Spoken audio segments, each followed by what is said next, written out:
Prisca a perdu sa vie. Bonjour à tout le monde. Bonjour à ceux qui nous découvrent pour la toute première fois. Abonnez-vous à cette chaîne. Activez la cloche de notification pour ne rater aucune de nos vidéos.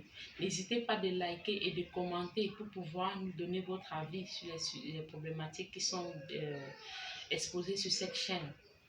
Comme vous avez suivi dans l'entame de cette vidéo, Prisca a perdu la vie à cause de l'amour. Elle a été froidement assassinée par son petit ami. Comme vous avez entendu dans l'entame de cette vidéo, Prisca a perdu la vie au nom de l'amour. Prisca a perdu la vie à cause d'une relation amoureuse. Elle a été froidement assassinée par son petit ami parce que celui-ci soupçonnait que Prisca sortait avec son cousin, que Prisca entretenait une relation amoureuse avec son cousin. Après l'avoir assassiné, celui-ci, pour pouvoir brouiller toutes les pistes, a allumé le ventilateur sur la dépouille de Prisca et s'est enfui. Il a fermé la chambre. Et c'est au bout de quelques jours, les amis de Prisca ne l'apercevaient plus. Les amis de Prisca n'étaient plus en contact avec elle. Ils ont donc décidé de se rendre au domicile de Prisca pour savoir ce qui en est. Comme eux aussi, ils avaient déjà vent de la situation, ils ont soupçonné que peut-être quelque chose s'était passé. Peut-être que Prisca avait eu un souci. Ils toquent chez Prisca. Prisca ne répond pas. Ils toquent plusieurs fois. Prisca ne répond pas. Et à l'intérieur, ils écoutent le bruit du ventilateur. Ils ont compris donc qu'il y a quelqu'un à l'intérieur. Mais pourquoi est-ce qu'on n'ouvre pas? C'est après plusieurs tentatives, ils ont décidé de défoncer la porte pour pouvoir connaître ce qui se passe réellement. Ils n'ont pas de nouvelles de Prisca. Et puis, il y a le ventilateur qui tourne à l'intérieur de la maison de Prisca. Ils ont donc frappé la porte, ils ont cassé la porte pour pouvoir rentrer. C'est alors qu'ils constatent que Prisca est décédée, que Prisca a été assassinée par son petit ami. Et son petit ami en question actuellement est introuvable. Après avoir assassiné Prisca, il a laissé le message à son cousin se vantant d'avoir tué Prisca.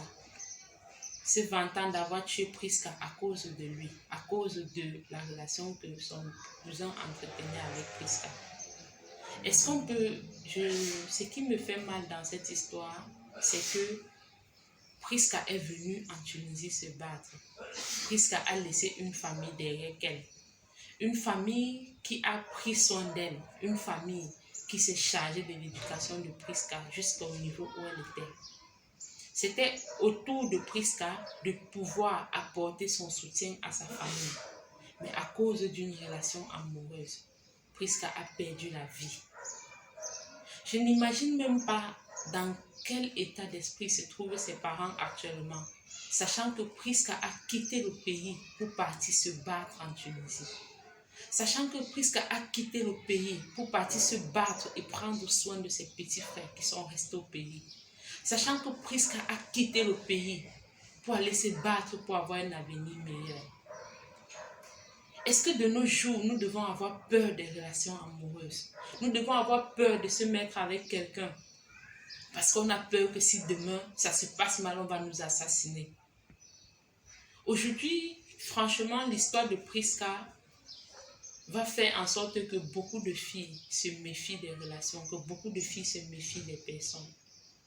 Est-ce que c'est ce qui doit être? L'amour est censé nous donner plutôt de la joie. L'amour est censé nous égayer. L'amour est censé nous donner de l'espoir.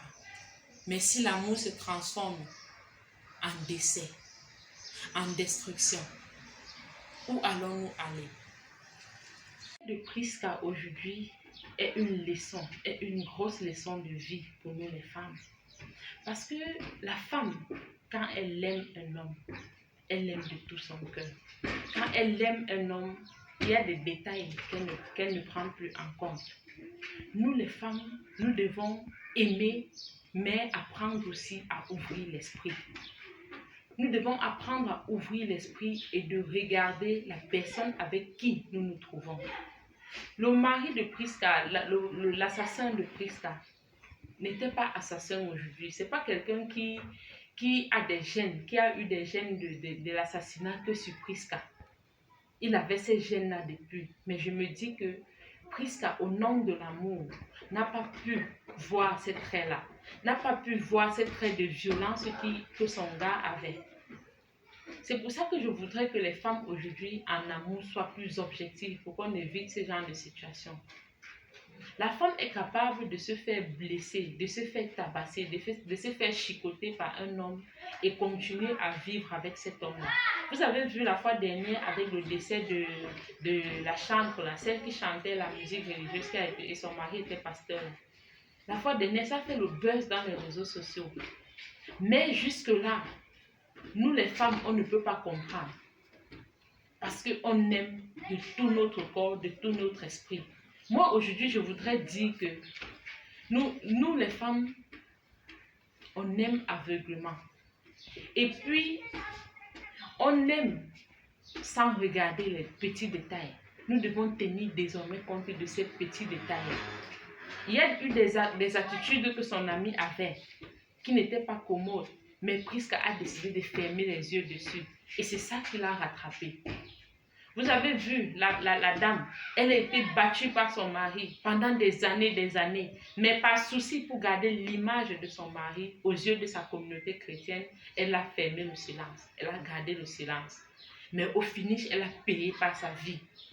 Est-ce que nous les femmes, après tous ces exemples-là, on doit continuer à garder le silence face à ces hommes violents, face à ces monstres qu'on a pour petite amie?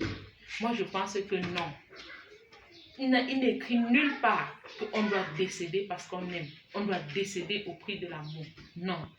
Si tu ne te sens pas à l'aise, si ça ne va pas, si tu vois que ton homme est violent, cherche-toi ailleurs, abandonne cette relation.